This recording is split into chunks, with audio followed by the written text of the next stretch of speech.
Hello friends, welcome to my YouTube channel Shiksha Sankul. आज आप standard 10 chapter number 4 द्विघात समीकरणનો એક એક્ઝામ્પલ જોઈશું, જેનું એક્ઝામ્પલ છે દ્વિઘાત સમીકરણના બીજ શોધો। કેટલા છે કે આ સમીકરણ આપ્યું છે એના બીજ શોધવાના છે આપણને। તો સમીકરણ છે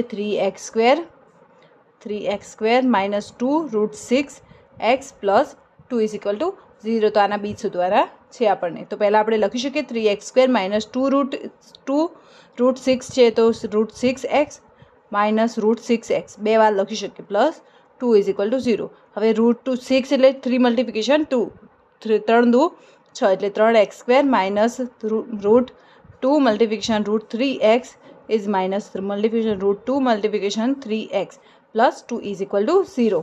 तो 3x² minus √2 √3x minus √2 minus √3x plus 2 = 0।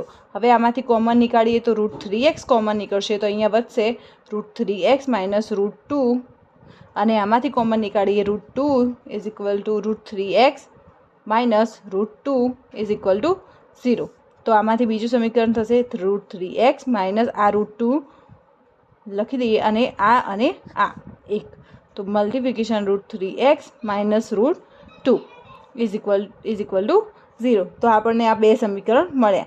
√3x minus √2 = 0। તો x લખી શકીએ આપણે x = √2/√3। તો આપણને બંને સમીકરણ ઇક્વલ છે એટલા માટે આપણને બે બીજ મળશે। બે બીજ કયા કયા મળશે? બે બીજ આપણને સમાન મળશે। x બરાબર એક બીજ મળશે √2/√3 અને બીજું બીજ પણ √2/√3 મળશે। કેમ આપણને બે સમાન બીજ મળ્યા? કેમ કે આ બંને ઇક્વલ હતું। તો આ સમીકરણના બે બીજ મળશે આપણને √2/√3 અને √2/√3।